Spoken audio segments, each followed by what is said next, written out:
À l'occasion de la sortie de la suite et fin de l'anime de Bleach, j'ai décidé de parler de ce sujet, et vu que la première vidéo sur Bleach avait globalement été appréciée, je me suis dit que ça pouvait être pas mal. Salut à toutes et à tous, c'est Kamui, et aujourd'hui on va dresser le top 10 des capitaines de l'univers de Bleach.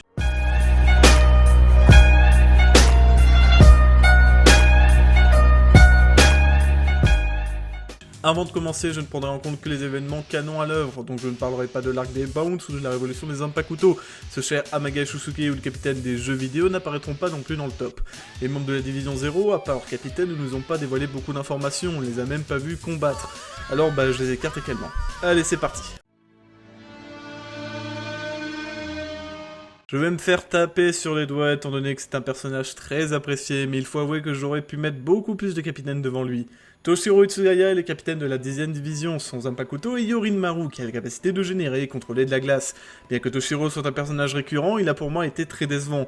Toshiro est un jeune capitaine qui perd le contrôle très rapidement et cède à la colère. Il manque clairement d'expérience. Durant l'arc Soul Society, il n'aura pas de grands faits d'armes, il aura seulement combattu brièvement Gin puis Aizen, mais se fera battre sans souci par ce dernier. Durant la saga Arrancar, il vaincra Luffy, l'Arrancar remplaçant de Grimmjow, non sans difficulté puisqu'il aura besoin de l'intervention d'Urohara pour s'en sortir. Il affrontera également Tia Haribel, mais leur combat fut interrompu, il sera ensuite vaincu par Aizen dans l'affrontement général. Même durant la guerre millénaire du sang, il n'a pas vraiment fait long feu, son Bankai volé, il a dû affronter Biceby mais perdra 2 fois. Il a ensuite vaincu Kangdu, un Quincy plutôt secondaire.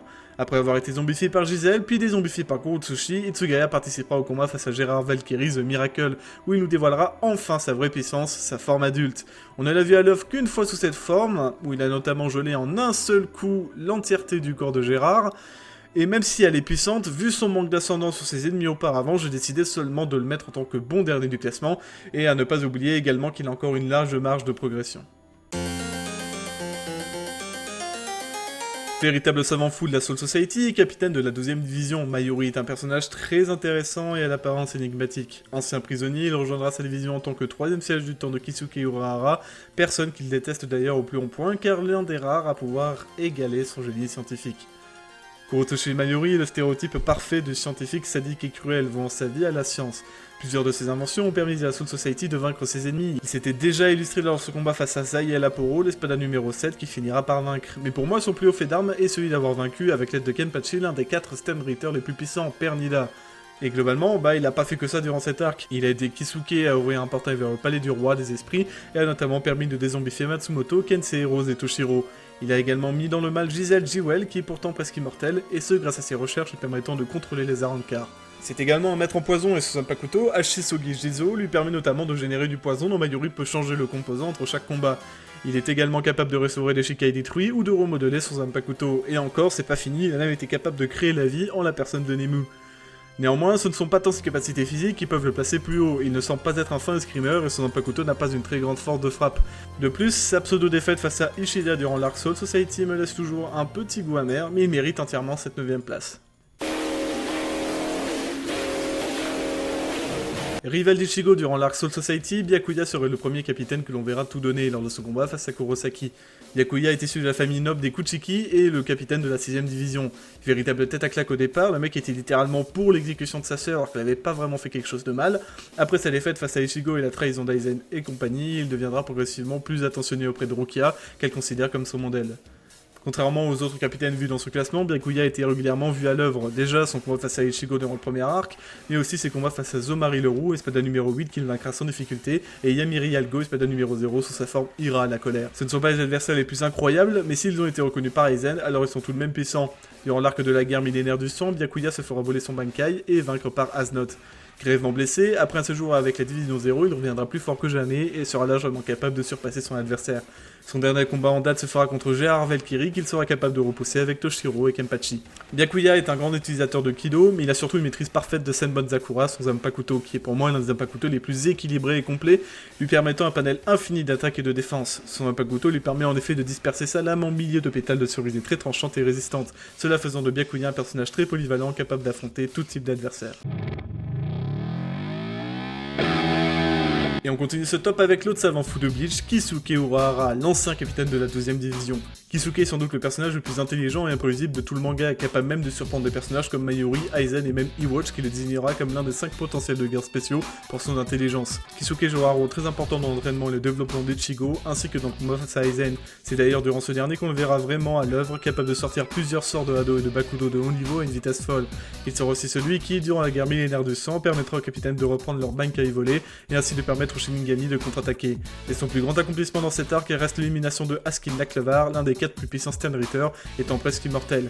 C'est à cette occasion qu'il nous montrera son Bankai, lui permettant de détruire et de se régénérer plus vite que son corps ne se décompose.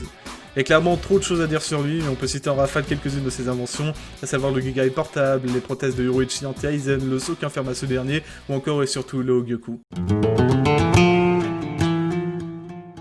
Ouh, vous l'attendiez celle-là. Retsu no Hana ou Yachiro, première Kenpachi et membre original des Sanguinaires, composé des 13 premiers capitaines du Gotei 13 ainsi que les plus puissants. À la tête de la 11e division, puis de la 3e, Retsu nous apparaît d'abord comme un personnage gentil qui, bien que capitaine, n'a l'air apparemment capable que de soigner. Et en effet, ses compétences de soins sont les meilleures de la Soul Society, et seul Kirinji de la Vision 0 la surpasse. C'est également une experte en Hado, Kido et Bakudo, et elle est l'un des personnages contrôlant le mieux sa pression spirituelle. Le Zanpakuto de Unohana et Minazuki, qui, sous sa forme de Shikai, prend la forme d'une raie volante aux capacités de soins hors normes. Son Bankai, lui, est l'inverse de son Shikai, un pouvoir capable de détruire et infliger des dégâts considérables, même si sa capacité ne nous a pas été spécifiquement expliqué. Ce Bankai a été utilisé face à Zaraki Kenpachi dans le but d'apprendre à ce dernier l'art de l'escrime, et c'est d'ailleurs durant ce combat qu'elle mourra. Le simple fait qu'elle soit celle choisie pour entraîner Zaraki à l'art de la tuerie, ainsi que son ancien titre de Kenpachi, fait forcément d'elle un personnage haut placé dans ce classement. Shunsui Kyoraku, ancien capitaine de la 8ème division et désormais capitaine de la 1ère et capitaine commandant du Gotei 13 depuis la guerre millénaire du sang.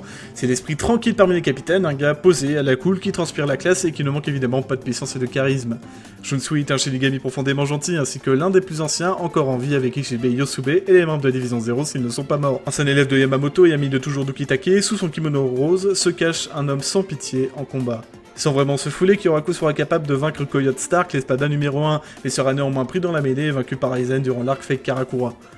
Son Zanpakuto est très intéressant, et malgré les apparences, il est l'un des plus cheatés de l'univers de Bleach. Katen Kyokotsu est l'un des rares Zanpakuto doubles. Son Shikai lui permet de mettre en scène des jeux d'enfants comme le chat ou le Darumasan, équivalent du 1, 2, 3 soleil chez nous. Ce pouvoir sera assez efficace pour troubler Coyote, Pili les barreaux durant l'arc de la guerre face au Quincy. Son Makai lui permet de mettre en scène une pièce de théâtre se concluant sur la mort de son adversaire. Malgré sa puissance et son expérience, Kyoraku ne mérite pas selon moi d'être plus haut dans le classement. Il a été même plutôt décevant durant le dernier arc, perdant un œil face à Robert Akutron, un Sternritter Osef dont le pouvoir nous a même pas été révélé. Enfin, Kyoraku finira l'arc face à Lille Barrow, chef des Sternritters, et malgré son Bankai, il ne sera pas en mesure de gagner.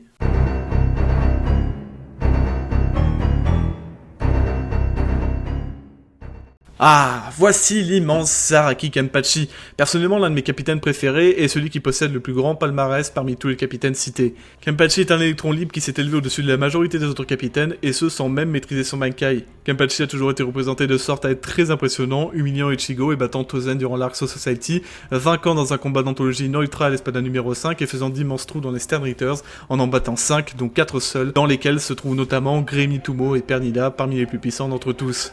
Et tout ça sans utiliser son Bankai qui lui sera révélé que face à Gérard Valkyrie, qu'il sera capable de trancher en deux en un seul coup d'épée, lui apportant un immense pouce de puissance et l'apparence d'un démon rouge. Kenpachi est l'un des capitaines les plus redoutés, un combattant hors pair possédant une puissance spirituelle hallucinante et des capacités au combat très impressionnantes, faisant de lui un potentiel de guerre spéciale désigné ainsi par Ewatch lui-même.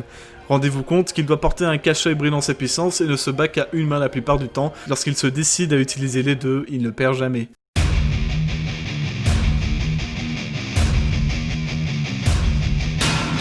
L'ancien capitaine commandant du Gotei 13 et chef des Sanguinaires méritait forcément une place sur le podium de ce top.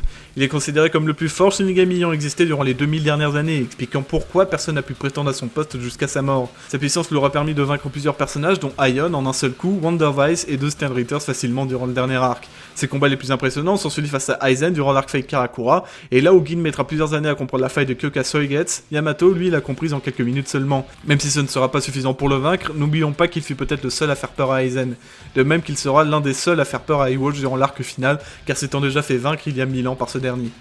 Son Zanpakuto, Ryujin Jaka, est le Zanpakuto le plus puissant de l'univers de Bleach, permettant de contrôler des flammes à plusieurs millions de degrés et sur une très grande surface.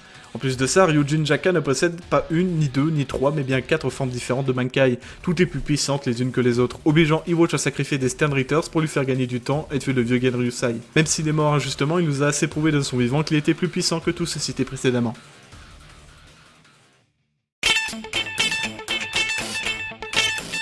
Le top 2 est très partagé, mais j'ai finalement choisi de mettre Ishibe Yosube, chef de la division 0 et des Shinigami en général, à la seconde place. En termes de puissance et d'habileté, il n'a pas vraiment d'équivalent, et même le numéro 1 ne sera peut-être pas en mesure de le vaincre.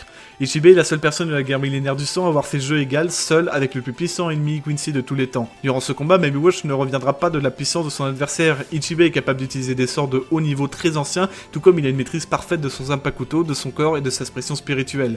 En tant que chef des Shinigami, il est le dernier rempart avant le roi des esprits, et il a été désigné comme celui qui nomme toute chose. Ainsi, tous les noms des Zanpakuto ou des zones de la Soul Society viennent de lui. Sa plus grande arme reste cependant son Zanpakuto Ishimanji, qui possède selon moi l'un des pouvoirs les plus cheatés de Bleach, seulement surpassé par l'hypnose totale de Kyokasu Getsu et la capacité de changer l'avenir d'Iwatch.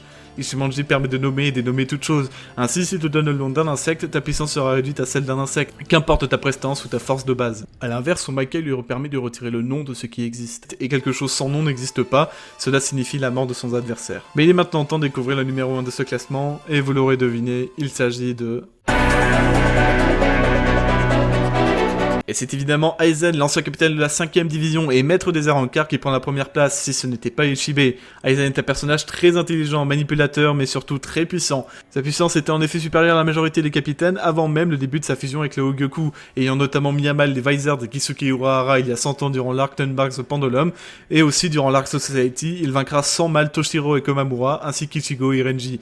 Il a réussi à duper l'entièreté du Goté 13 et à rallier à sa cause Gin Ichimaru et Kaname Tosen, deux autres capitaines. Durant l'arc Fake Karakura, il vaincra sans difficulté tous ses adversaires, avec presque que des capitaines ou d'anciens capitaines. Il finira également par vaincre Yamamoto et se révélera décisif dans le combat final face à Iwatch, où il sera capable par 2 fois à troubler sa vision du futur. Et Aizen doit cette réussite à 2 choses. Déjà, son immense pression spirituelle lui permettant d'altérer la conception du temps chez quelqu'un, ou d'utiliser sans incantation tous les Bakudo et Ado, mais aussi et surtout son Zanpakuto Kyokasu Getsu, lui permettant, grâce à Hypnose Totale, de faire voir ce qu'il veut à ses adversaires. Ainsi, il fera faire trancher à Toshiro son ami Inamori sans que personne ne le remarque. Même si sa puissance est égale à Yamamoto et son pouvoir n'est pas aussi cheaté que celui d'Ichibei, il l'utilise tellement bien que cela suffit à le mettre en première position, et encore nous n'avons même pas encore vu son Bankai. Seul Ichigo, immunisé face à Kyokasu Getsu, sera capable de l'affronter. D'autres personnes comme Gin ou Yamamoto trouveront la faille de son Zanpakuto, mais seront en revanche pas capables de l'éliminer. Je le mets au-dessus de Ichibei car ce dernier n'est pas immunisé, et même s'il trouverait la faille de Kyokasu Getsu, il serait peut-être déjà trop tard, et en plus, il aurait encore un Bankai en réserve.